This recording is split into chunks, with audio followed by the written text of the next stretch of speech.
Hey everybody, it's your hospitality friend Glenn here at the Hunter Conference where I found my friend Paul Sacco, PM Hotel Group. 30 years you guys are celebrating now. We are celebrating our 30th anniversary this fall. Wow. Yeah. Congratulations. Thank So what's it like now being with such an established company, but a company that can't just celebrate 30 years, the clock quits. You got to keep moving forward. Oh, yeah. That's the plan for sure. Keeping moving forward is definitely the plan. But yeah, I mean, over the 30 years, I mean, we've evolved from originally we grew up as an owner operator.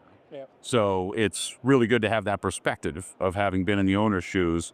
And then we've just become, a top 15 third-party operator working. We get to work with individual owners, which is awesome, and some of the private equity firms, some of the REITs, some of the family offices. So, a good, diverse base of owners, and it makes it a lot of fun to go to work every day. Yeah, it sure does. And we were talking before we went on about how fortunate we are to be in the coolest freaking business in the universe. We'd all be grateful. I know. We're definitely grateful and have a lot of gratitude. Yeah. Though I've got mixed emotions about the freezing air that's blowing in through here. 60 degrees in Boston and 35 in Atlanta.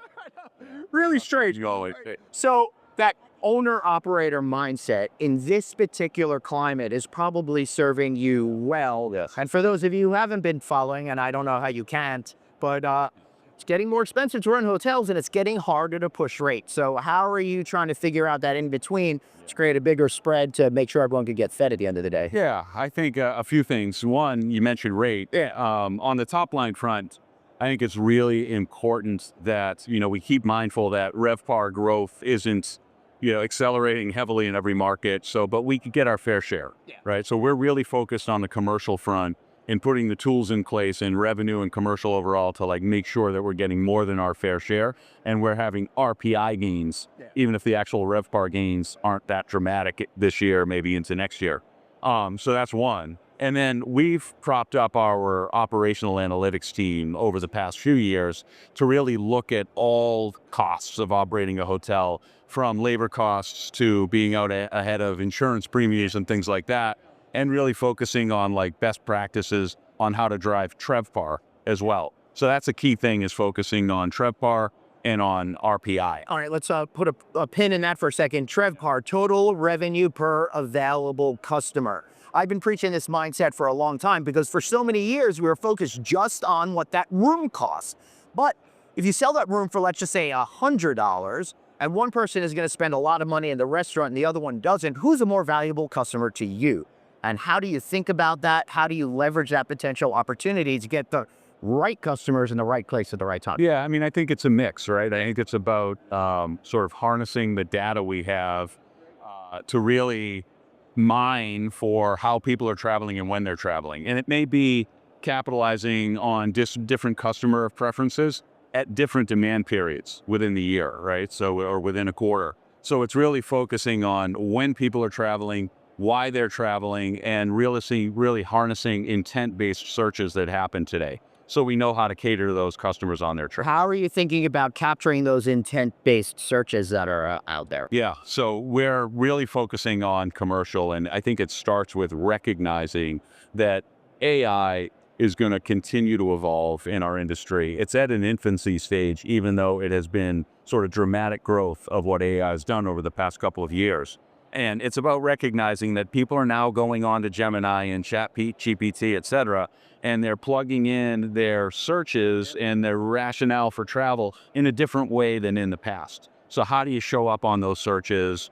How do you capture that and turn that into a reservation? We're finding a lot of success with that in our lifestyle and independent hotels, which come up a lot in those searches that we operate through our Modus by PM Hotel Group division. Well, that's a really interesting point because when you're looking for experiences as opposed to just a place to crash for the night, right, you're going to be trying to interact with that experience differently in a search perspective. Yes. So that makes a whole lot of sense. Absolutely. Yeah, absolutely. Anything else going on that we need to know about? Yeah, so we're continuing to grow.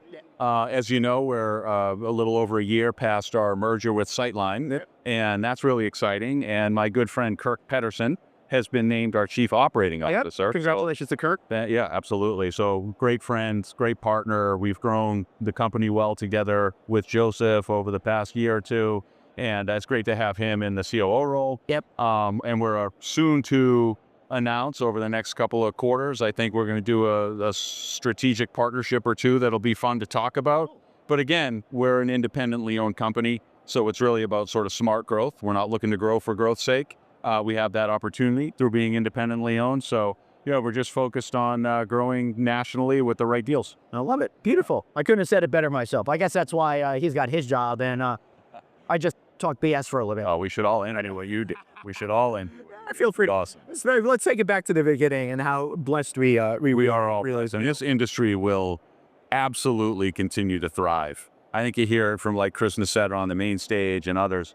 I mean, it's not just blind optimism. The reality is there's never been sort of a downturn or a rough patch that we've gone through as an industry that hasn't created great opportunity in the future. That's absolutely true. And while in my reporting, I've been very negative lately, I do like to try to balance it out with some positive thoughts as well. Yeah. And one of those positive thoughts is technology. And what technology seems to do is whenever our industry seems to hit a wall and we're like, we're never going to be able to do X, Y, Z, technology comes through and breaks a hole through that wall, creating a lot more future growth and opportunity for everyone in our business to make more money, right? That's Would you right. think that's accurate? I think it is, and I don't think that we should be afraid of where technology is going as an industry. We should really be grateful that technology can help us make advances, and there's always going to be the need for people to figure out how to harness that to serve guests best and create opportunity for owners as well. Excellent. And before we wrap up, little confession. This is actually an AI, Glenn. I'm not here right now. I'm on a beach somewhere in Mexico. I'm keep looking over here, but I actually don't see Blair. It's just a green screen. You know what? I'm just going to stay here in Atlanta and enjoy the cold because I didn't have enough of it this winter. Paul, thanks so much for being here. Thank you guys for making it to the end. Please like, share, subscribe, all that kind of good stuff. He's Paul. I'm still Glenn. See you all later. Take care.